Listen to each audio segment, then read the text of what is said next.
Liverpool to Portsmouth, yeah, that chorus got the crowd screaming.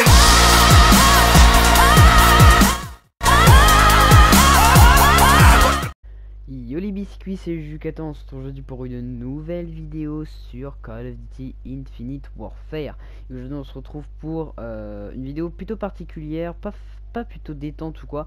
Vraiment un énorme conseil qui peut vous être utile à propos des manettes SCUF et du coup de leur prix et tout ça.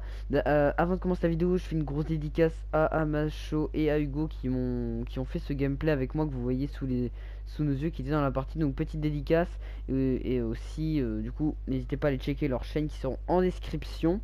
Et aussi surtout n'hésitez pas aussi à aller voir la chaîne d'Amacho parce qu'il va faire en fait la même vidéo que moi par rapport à cette espèce de propos du détail sur la manette SCUF, on va dire, et au cas où, comme ça, si je zappe une explication, lui au moins il pourra vous l'informer si moi je la zappe. Donc, entamant le sujet d'aujourd'hui, on va parler tout simplement d'une manette SCUF gratuite. Comme vous savez, et les manettes SCUF, c'est les manettes à palette qui vous permettent de faire des gros jumps et tout sur Call of Duty, surtout sur les Call of Duty futurisme, par exemple à la Infinite Warfare. Et la manette customisée avec la palette coûte 150 € et sans juste la palette ça coûte 50 €, ce qui vaut quand même assez cher. Et ben en fait on a trouvé le moyen avec Amazing de se procurer un peu comme une manette SCUF gratuite. Parce que vous allez voir que mes mouvements dans la partie, si vous regardez bien mes mouvements, sont à peu près similaires à une manette SCUF, alors que je joue quand même avec une manette de PS4 normale. Ça veut dire sans customisation, sans rien, juste la manette de PS4 de base. Et franchement, ça sert énormément. Donc en gros, la commande est très simple. De toute façon, au pire, je vais vous l'expliquer. Il faut faire quoi comme manip pour l'avoir. Mais si vous comprenez pas, c'est pas grave. À la fin du gameplay, vous allez voir, je fais la commande du coup pour vous montrer un peu ce qu'il faut faire. Donc en gros vous allez aller dans le menu du jeu, donc en gros là où vous créez vos classes, vous voulez chercher des parties ou quoi, et vous allez appuyer sur votre touche option. Ça va vous ouvrir le truc avec la sensibilité, les options audio du jeu et tout ça.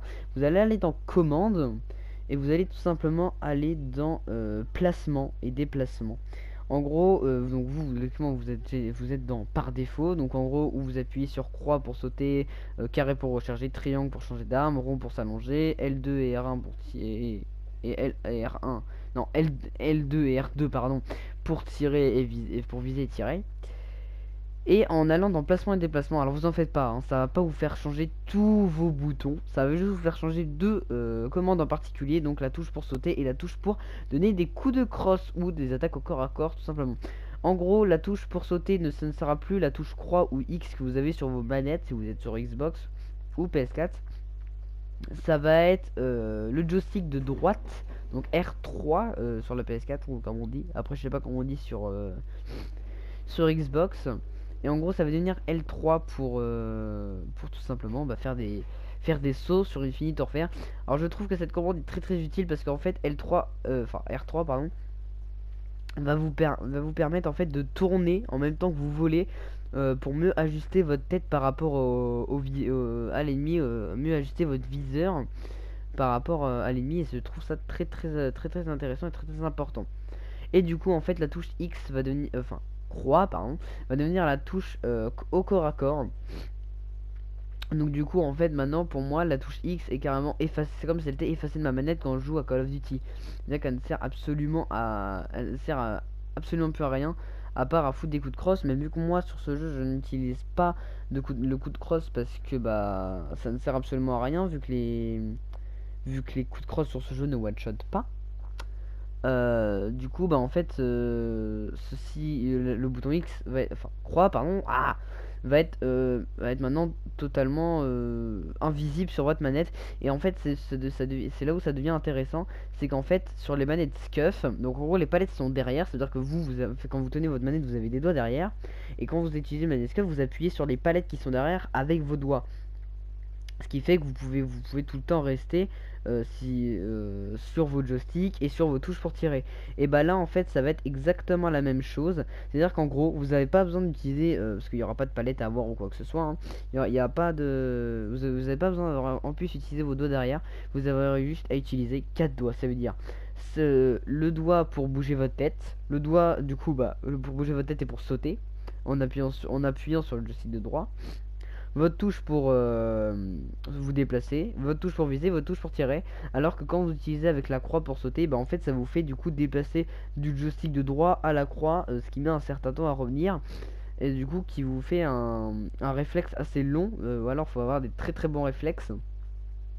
Alors que du coup avec cette commande vous allez pouvoir garder tout simplement sur le joystick droit, votre pouce sur le joystick droit, ce qui va vous permettre du coup d'avoir un énorme avantage sur votre adversaire, vu qu'en plus vous allez le perturber à force de sauter partout comme un petit lapin. Et en plus lui vu qu'il va essayer vu qu'il va sauter, imaginons, ou faire des trucs, et bah du coup lui le temps qu'il revienne sur sa touche R3, vous aurez large le temps de le tuer. Et c'est ça qui est très important. Du coup on va passer à la petite commande. Donc parce que là du coup la game est terminée et du coup je vais montrer dans la game comment on fait du coup pour tout simplement arrêter faire la manipulation. Vous allez du coup aller, quand vous êtes dans créer la classe, vous allez appuyer sur options, vous allez aller dans les commandes et vous allez tout simplement mettre placement et déplacement. Et voilà, c'est très simple. J'espère du coup que cette vidéo vous aura plu. Si n'hésitez pas à vous abonner, à liker, à aller checker la chaîne d'Amazing Ego qui sont dans la description. Et moi je vous dis à plus pour une prochaine vidéo. Bye tout le monde.